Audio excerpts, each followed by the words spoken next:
अरे ये क्या, जगन्नाथ भगवान के गहने चोरी हो गए। सुबह होते ही मंदिर में हड़कंप मच चुका था।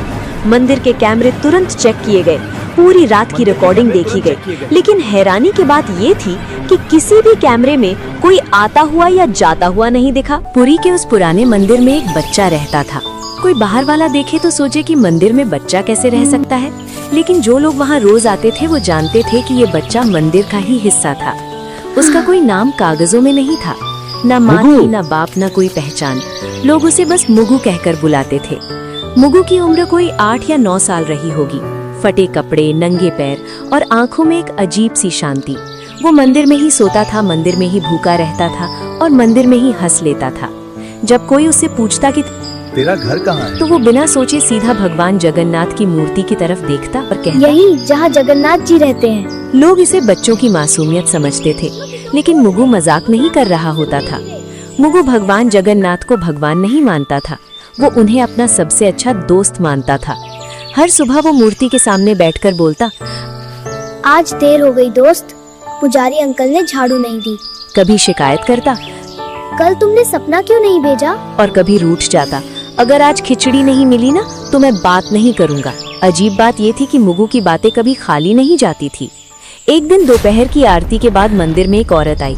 उसके कपड़े फटे थे, आंखें सूजी हुई थी और आवाज कांप रही थी। वो भगवान के सामने गिर पड़ी और रोते हुए बोली, मेरे बच्चे को बचा लो का, वो अस्पताल में है। डॉक्टर कह रहे हैं बिना पैसों के इलाज नहीं होगा। मंदिर में लोग खड़े थे। कोई बोला, भगवान पर छोड़ दो, जो होगा अच्छा होगा। लेकिन कोई आगे नहीं बढ़ा। मुगु सब देख रहा था। वो धीरे से उस औरत के पास गया और पूछा, आंटी आपका बच्चा कितना छोटा है? औरत ने रोते हुए कहा, तेरे जितना। मुगु चुप हो गया। उस रात जब मंदिर बंद हो गया और सब लोग चले गए, मुगु अकेला भगवान के सामने बैठा रहा। बहुत देर तक वो कुछ नहीं बोला। फिर धीरे से पूछा, दोस्त, वो बच्चा मर जाएगा क्या? मूर्ति चुप थी। मुगु की आंखें भर आईं। उसने कहा, अगर उसके पास माँ है तो उसे क्यों ले जाओगे? उसी पल मुगु को ऐसा लगा जैसे किसी ने बहुत पास से कहा हो, मेरी मोतियों की माला ले जाओ। मुगु घबरा गया। उसने मूर्ति की तरफ देखा और बोला, आप नाराज नहीं आप होगे? नाराज नहीं होगे? कोई जवाब नहीं आया, लेकिन मुगु की नजर माला पर टिक गई। अगली सुबह मंदिर में हड़कंप मच गया। पुजारी चिल्लाने लगे, अरे ये क्या, भगवान की मोतियों की माला गायब है। मंदिर के कैमरे चेक किए गए, पूरी रात की रिकॉर्डिंग देखी गई, लेकिन ना कोई आता दिखा ना कोई जाता। तभी एक आदमी बोला, कल रात मैंने उसी बच्चे को मंदिर में घूमते देखा था। सबकी नजर एक साथ मुगु पर चली गई। मुगु कुछ नहीं बोला, उसकी मुट्ठी कांप रही थी। उसी समय मंदिर के बाहर वही औरत खुशी से रो रही थी। वो सबको बता रही थी कि किसी ने भगवान की माला बेचकर उसके बच्चे का ऑपरेशन करवा दिया। मंदिर के अंदर लोग भगवान को देख रहे थे और मंदिर के बीच में एक बच्चा चुपचाप खड़ा था। एक पुजारी ने परेशान होकर कहा, अगर कोई इंसान आया होता तो कैमरे में जरूर दिखता। दूसरे पुजारी ने धीरे से कहा, ऐसा तो तभी हो सकता है जब कोई आया ही ना हो। लोगों में खुसुर पुसुर बढ़ने लगी और हर कोई एक दूसरे की तरफ शक से देखने लगा। उसी भीड़ में एक आदमी ने अचानक कहा, रात को मैंने मुगु को मंदिर में घूमते देखा था। ये बात सुनते ही सबकी नजर एक साथ मुगु पर चली गई। मुगु उस समय मंदिर के एक कोने में खड़ा था और उसे समझ नहीं आ रहा था कि सब लोग उसे ऐसे क्यों देख रहे हैं। एक आदमी ने सख्त आवाज में पूछा, तू रात को मंदिर में क्या कर रहा था? मुगु ने धीरे से कहा, रोज की तरह भगवान से बात कर रहा भीड़ था। में से किसी ने ये कहा, बच्चा हमेशा यहाँ रहता है और इसे सब कुछ पता होता है। किसी और ने कहा, अगर कैमरे में कोई नहीं दिखा तो चोरी इसी ने की होगी। मुगु की आंखें भर आई और उसने कहा मैंने कि कुछ भी चोरी नहीं किया है। मैंने जो उसने बस किया वो इतना कहा भगवान के कि कहने उसने पर जो था। किया वो भगवान के कहने पर किया था। ये सुनकर लोग हंस पड़े और किसी ने ताना मारते हुए कहा, भगवान बच्चों से चोरी नहीं करवाते। मुगु कुछ नहीं बोला और उसकी नजर जमीन पर टिक गई। उसी समय मंदिर के बाहर शोर मच गया, क्योंकि वही औरत भागती हुई आई थी जो कल रो रही थी। वो खुशी से कांपती आवाज में बता रही थी कि उसके बच्चे का ऑपरेशन हो गया है और डॉक्टरों ने जान बचा ली है। उस औरत ने रोते हुए कहा, किसी ने भगवान की मोतियों की माला बेचकर पैसे दिए हैं। ये सुनते ही मंदिर के अंदर सन्नाटा फैल गया और लोगों के चेहरे बदलने किसी ने लगे। मोतियों की माला बेच अब दी थी। सवाल ये नहीं था कि बच्चा बचा कैसे, बल्कि ये था कि माला आखिर गई कहाँ। मुगु अब भी चुपचाप खड़ा था और उसे नहीं पता था कि अगला सवाल सीधे उसी की जिंदगी बदलने वाला है। मंदिर के अंदर अब माहौल बदल चुका था और जो लोग सुबह तक चमत्कार की बात कर रहे थे वही अब सवाल पूछ रहे थे। हर नजर मुगु पर टिकी थी और किसी को उसकी मासूमियत दिखाई नहीं दे रही थी। एक आदमी ने ऊंची आवाज में कहा कि अगर माला भगवान के कहने पर ली गई थी तो वो अभी वापस क्यों नहीं आई? मुगु ने घबराई हुई आवाज में कहा, मुझसे कहा गया था कि वो माला उस माँ को दे आओ ताकि उसका बच्चा बच सके। भीड़ में से किसी ने कटाक्ष करते हुए कहा कि अब बच्चे भगवान के नाम पर चोरी भी करने लगे हैं। दूसरे आदमी ने कहा कि ऐसे बहाने हर चोर बनाता है। मुगु ने रोते हुए कहा कि वो झूठ नहीं बोल रहा है और उसने कुछ भी अपने लिए नहीं रखा। उसने कहा कि अगर माला चाहिए तो वो भगवान से पूछ ले कि सच क्या है। ये बात सुनकर पुजारी भी असहज हो गए क्योंकि कोई भी भगवान से सवाल नहीं करना चाहता था। मुख्य पुजारी ने कड़े शब्दों में कहा कि जब तक सच्चाई सामने नहीं आती तब तक बच्चे का यहाँ रुकना ठीक नहीं होगा। तब तक बच्चे को मंदिर में नहीं रहने दिया जाएगा। मुगु को जैसे ही ये बात समझ आई, उसका चेहरा सफेद पड़ गया। उसने डरते हुए पूछा कि क्या अब वो भगवान के पास भी नहीं रह सकता? किसी ने जवाब नहीं दिया और दो आदमी आगे बढ़कर उसे मंदिर के बाहर ले गए। मुगु बार बार पीछे मुड़कर भगवान की मूर्ति की तरफ देख रहा था, जैसे किसी जवाब का इंतजार कर रहा हो। मंदिर के बाहर उसे पत्थर की सीढ़ियों पर बैठा दिया गया और कहा गया कि यहाँ से कहीं मत जाना। धूप तेज थी और मुगु को प्यास लग रही थी, लेकिन किसी ने पानी तक नहीं दिया। अंदर मंदिर में पूजा फिर से शुरू हो गई और लोग भगवान से सुख शांति की प्रार्थना करने लगे। बाहर एक बच्चा चुपचाप बैठा था, जिसे समझ नहीं आ रहा था कि उसने गलत क्या किया। मुगु ने खुद से कहा, अगर भगवान ने कहा था तो फिर सजा मुझे क्यों मिल रही है? उसकी आंखों से आंसू गिरने लगे और वो पहली बार भगवान से बिना बोले सवाल कर रहा था। उसी समय मंदिर के अंदर अचानक हवा तेज चलने लगी और दीपक की लौ हिलने लगी। कुछ लोगों ने इसे भगवान की नाराजगी कहा और कुछ ने इसे महज हवा का झोंका मान लिया। मुगु अब भी सीढ़ियों पर बैठा भगवान की तरफ देख रहा था और उसे नहीं पता था कि ये चुप्पी आने वाले तूफान की शुरुआत। शाम होते ही मंदिर के समिति की बैठक बुलाई गई क्योंकि मामला अब सिर्फ माला का नहीं रहा था। लोग बाहर खड़े थे और अंदर ये तय हो रहा था कि एक अनाथ बच्चे के साथ क्या किया जाए। एक सदस्य ने कहा कि अगर आज सख्ती नहीं दिखाई गई तो कल हर कोई भगवान के नाम पर कुछ भी उठा लेगा। दूसरे ने कहा, बच्चे को बाहर रखने से मंदिर की शांति बनी रहेगी। मुख्य पुजारी चुप बैठे थे और बार बार भगवान की मूर्ति की तरफ देख रहे थे। आखिर उन्होंने भारी आवाज में कहा कि जब तक माला वापस नहीं आती, मुगु मंदिर में नहीं रहेगा। ये फैसला होते ही किसी ने बाहर आकर लोगों को बता दिया कि बच्चे को मंदिर से निकाल दिया गया है। भीड़ में कुछ लोग चुप थे और कुछ ने सिर हिलाकर सहमति जता दी। मुगु को जब ये बताया गया तो उसने बहुत धीमे से पूछा कि क्या वो रात को भी यहाँ नहीं सो सकता? कोई जवाब नहीं आया और उसे मंदिर के मुख्य दरवाजे से बाहर कर दिया गया। मुगु दरवाजे के पास कुछ देर खड़ा रहा और फिर सीढ़ियों पर बैठ गया। उसे समझ नहीं आ रहा था कि भगवान के घर में उसके लिए जगह कैसे खत्म हो गई। उसी समय मंदिर के अंदर एक पुजारी ने देखा कि भगवान की मूर्ति के पास रखा फूल मुरझा गया है। उसने इसे अशुभ संकेत बताया, लेकिन किसी ने उसकी बात पर ध्यान नहीं दिया। रात बढ़ती गई और मंदिर के कपाट बंद हो गए। मुगु बाहर ही बैठा रहा और ठंडी हवा में सिकुड़ता गया। उसने खुद से कहा कि शायद भगवान उसे आज रात जवाब देंगे, लेकिन बहुत देर तक कुछ नहीं हुआ और सिर्फ घंटियों की दूर की आवाज सुनाई देती रही।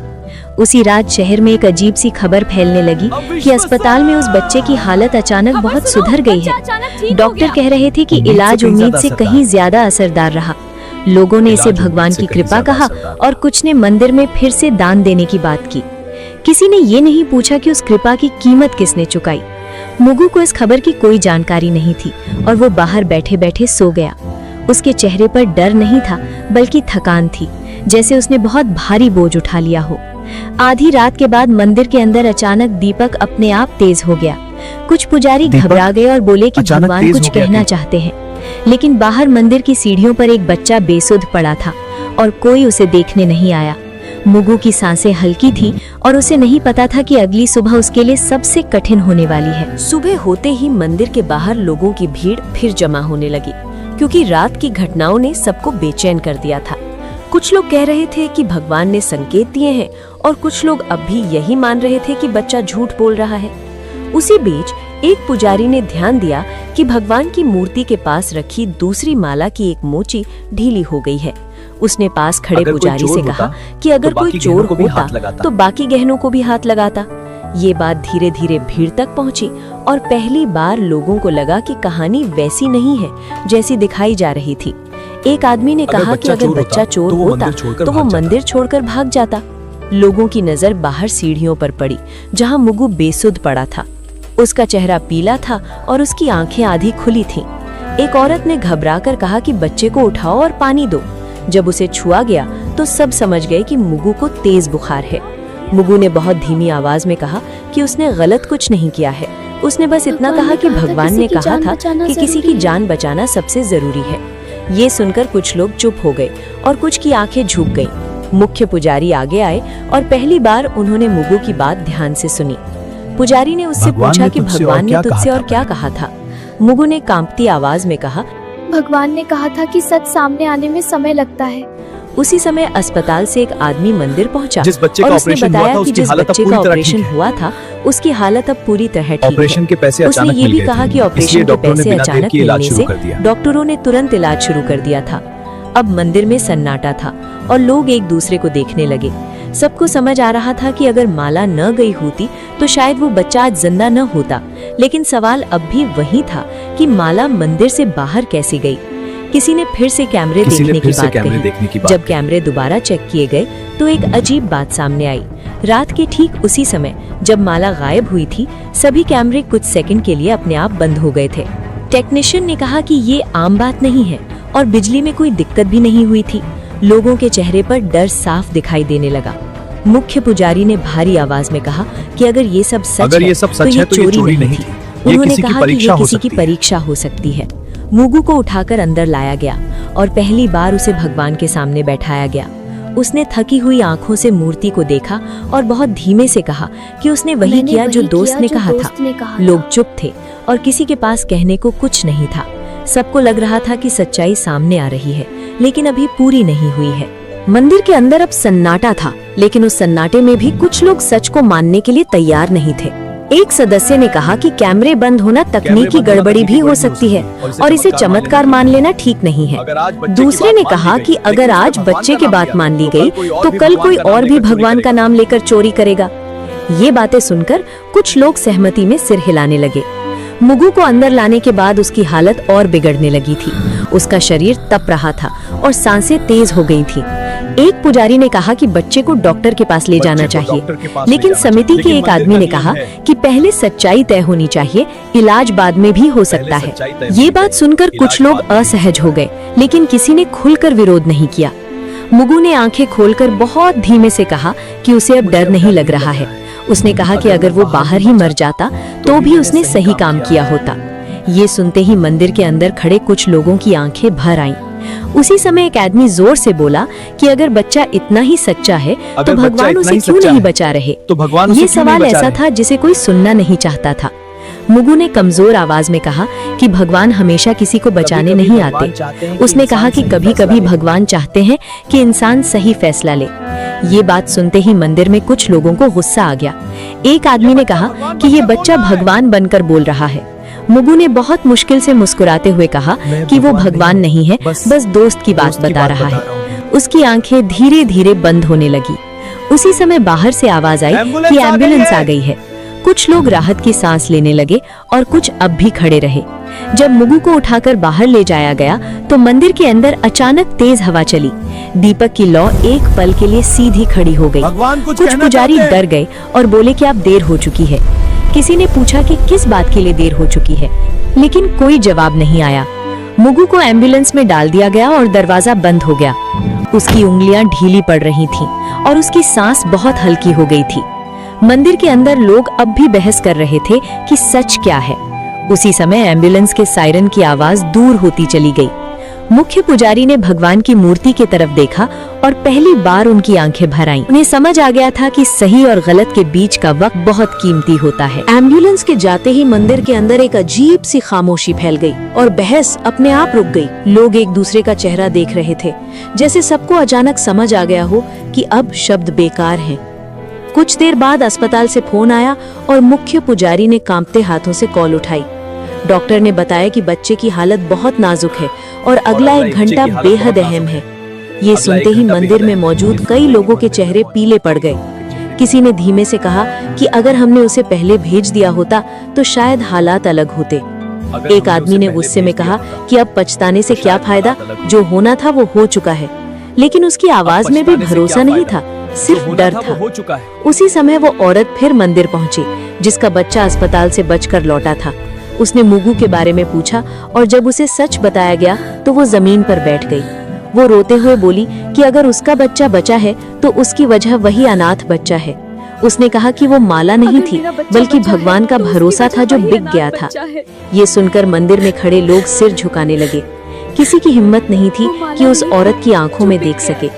उसी वक्त अस्पताल से दोबारा फोन आया और इस बार आवाज और भी गंभीर थी।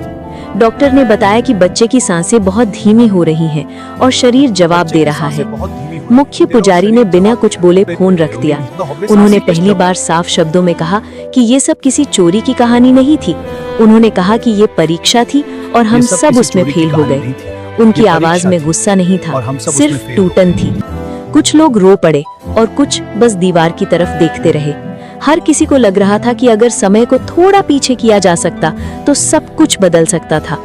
मंदिर के बाहर अचानक तेज हवा चली और धूल उड़ने लगी। कई लोगों ने इसे भगवान का संकेत माना, लेकिन अब किसी के पास जवाब नहीं था। अस्पताल से आखिरी बार फोन आया और इस बार लाइन के उस तरफ सिर्फ सन्नाटा था। कुछ सेकंड बाद डॉक्टर ने कहा कि उन्होंने पूरी कोशिश की, लेकिन बच्चा नहीं बच पाया। ये सुनते ही मंदिर में खड़े कई लोग जमीन पर बैठ गए। किसी ने भगवान को दोष नहीं दिया, क्योंकि अब सब समझ चुके थे कि गलती कहाँ हुई थी। मुख्य पुजारी ने भगवान की मूर्ति की तरफ देखा और बहुत धीमे से कहा कि हमने बहुत देर कर दी। उन्हें एहसास हो गया था कि इंसान जब फैसले टालता है तो उसका अंजाम हमेशा किसी और को भुगतना पड़ता है। मुगु के जाने के बाद मंदिर में पहली बार ऐसा हुआ कि भीड़ होने के बावजूद कोई शोर नहीं था। लोग दर्शन के लिए आ रहे थे, लेकिन किसी के चेहरे पर वो पुरानी श्रद्धा नहीं दिख रही थी। मुख्य पुजारी ने आदेश दिया कि उस दिन कोई उत्सव नहीं होगा और मंदिर में सादगी रखी जाएगी। कुछ लोगों ने राहत महसूस की, लेकिन कुछ को लगा कि ये सब दिखावा है। उसी दिन शाम को खबर फैली कि अस्पताल में उस बच्चे की मां अब भी बैठी रो रही है। उसने कहा कि उसका बच्चा तो बच गया, लेकिन जिस बच्चे ने उसे बचाया वो चला गया। ये बात सुनकर कई लोग पहली बार घर जाकर चुपचाप रोए। किसी ने किसी को नहीं बताया, लेकिन हर किसी के भीतर कुछ टूट चुका था। अगली सुबह मंदिर के एक कोने में सफाई करते समय एक पुजारी को फर्श पर कुछ पड़ा मिला। वो एक छोटी सी पोटली थी जिसे मुगु हमेशा अपने पास रखता था। पोटली खोली गई तो उसमें कोई पैसा नहीं था, कोई खिलौना नहीं था। उसमें बस एक पुरानी रुई की माला थी और एक कागज का टुकड़ा। कागज पर मुगु की टूटी फूटी लिखावट में लिखा था कि अगर भगवान की माला वापस आ जाए तो किसी को सजा मत देना। उसने ये भी लिखा था कि दोस्त ने कहा है कि सही काम का इनाम हमेशा जिंदा रहना नहीं होता। ये पढ़ते ही मुख्य पुजारी की आंखें भर आईं और उन्होंने कागज चुपचाप मोड़ लिया। उन्होंने किसी को वो पंक्तियां जोर से नहीं पढ़कर सुनाई। उसी समय एक और अजीब बात हुई जिसे सबने महसूस किया, लेकिन कोई बोल नहीं पाया। भगवान की मूर्ति के गले में अगली सुबह मोतियों की वही माला वापस दिखने लगी। कैमरे फिर चेक किए गए, लेकिन इस बार भी कुछ नहीं दिखा। ना कोई आता दिखा, ना कोई जाता, बस माला अपनी जगह पर थी। कुछ लोगों ने इसे भगवान की लीला कहा और कुछ ने इसे अपनी गलती मान लिया, लेकिन इस बार किसी ने ताली नहीं बजाई और किसी ने जयकारा नहीं लगाया। मुख्य पुजारी ने धीरे से कहा कि ये माला वापस नहीं आई है, बल्कि हमें वापस मिली है। उनकी आवाज में आदेश नहीं था, सिर्फ स्वीकार था। उसी दिन मंदिर के बाहर एक छोटा सा दिया जलाया गया, बिना किसी घोषणा के। लोग आते गए और चुपचाप दिए के सामने सिर झुकाते गए। कोई नहीं जानता था कि ये दिया किसके लिए है, लेकिन सब समझ रहे थे। मुगु का नाम किसी ने नहीं लिया, लेकिन उसकी कमी हर किसी को महसूस हो रही थी। शाम ढलते ही मंदिर के बाहर एक बच्चा आकर सीढ़ियों पर बैठ गया। वो मुगु जैसा नहीं दिखता था, लेकिन उसकी आंखों में वही इंतजार था। एक आदमी ने उसे देखा और कुछ देर तक खड़ा रहा। उसके मन में पहली बार ये सवाल उठा कि क्या वो आगे बढ़ेगा या फिर देर कर देगा। अगली सुबह मंदिर हमेशा की तरह खुला, लेकिन माहौल पहले जैसा नहीं था। लोग दर्शन के लिए आए, सिर झुकाया और बिना ज्यादा रुके बाहर निकल गए। मुगु की बात अब कोई जोर से नहीं करता था, लेकिन हर कोई उसके बारे में सोच रहा था। मुख्य पुजारी ने उस दिन बहुत कम शब्दों में पूजा करवाई। उन्होंने भगवान से कुछ मांगा नहीं, बस चुपचाप हाथ जोड़कर खड़े रहे। मंदिर के बाहर वही आदमी उस बच्चे को लेकर फिर आया। इस बार बच्चे ने डर के बिना सीढ़ियों पर कदम रखा। किसी ने टोका नहीं, किसी ने सवाल नहीं किया, जैसे सब समझ गए हों कि कुछ सवालों का जवाब नियम नहीं होते। उस बच्चे को खाना दिया गया, पानी दिया गया और एक कोने में बैठा दिया गया। वो बार बार भगवान की मूर्ति की तरफ देख रहा था। उसने आदमी से पूछा कि क्या मुझसे भगवान उससे नाराज नाराज होंगे। आदमी ने कहा कि भगवान कभी बच्चों से नाराज नहीं भगवान होते, कभी बच्चों से इंसानों नाराज से नहीं होते हैं। इंसानों से होते ये हैं। सुनकर बच्चा हल्का सा मुस्कुराया, ठीक वैसे ही जैसे कभी मुगु मुस्कुराया करता था। शाम को मुख्य पुजारी बाहर आए और पहली बार लोगों से बोले। उन्होंने कहा कि भगवान ने किसी से माला वापस नहीं मंगवाई थी, बल्कि हमें हमारी इंसानियत याद दिलाई थी। उन्होंने कहा कि भगवान की सबसे बड़ी पूजा समय पर लिया गया सही फैसला होता है। भीड़ में खड़े कई लोगों की आंखें भर आईं। मंदिर के बाहर जल रहा दिया अब भी जल रहा था, लेकिन अब वो किसी की मौत की याद में नहीं, बल्कि एक जिम्मेदारी की तरह जल रहा था। वही औरत जिसका बच्चा बच गया था मंदिर आई। उसने उस बच्चे के सिर पर हाथ रखा और कहा कि कुछ कर्ज कभी उतरते नहीं हैं। बच्चे ने उसका हाथ पकड़ लिया। उसे शायद पहली बार लगा कि वो अकेला नहीं है। मंदिर की सीढ़ियों पर खड़े होकर आदमी ने आखिरी बार अंदर देखा। उसे लगा जैसे भगवान चुप नहीं है, बस देख रहे हैं। और उस चुप्पी में एक बात साफ थी, भगवान हमेशा किसी चमत्कार से नहीं, कभी किसी इंसान के फैसले से काम करते हैं। मुगु अब वहां नहीं था, लेकिन अगर कोई आज देर नहीं करता तो यही उसकी सबसे बड़ी मौजूदगी थी। कहानी हमें ये सीख देती है कि कई बार बच्चे घर से पैसे ले लेते हैं या चुरा लेते हैं तो माँ बाप बहुत गुस्सा हो जाते हैं और जाने क्या क्या कह देते हैं। मगर हमेशा याद रखें, हर कहानी के दो पक्ष होते हैं। चाहे एक पक्ष आपको कितना भी सही या कन्विंसिंग लगे, दूसरे पक्ष को भी सुनना चाहिए। पहले ये जानिए कि उस बच्चे की स्थिति और परिस्थिति क्या है, उसके बाद ही कोई निर्णय ले और उसे प्यार से समझाएं। अगर आपको ये कहानी या इसकी सीख अच्छी लगी हो तो कमेंट में जय जगन्नाथ लिखें और इसे दूसरों के साथ भी साझा करें ताकि वे भी इससे सीख सकें। जय जगन्नाथ।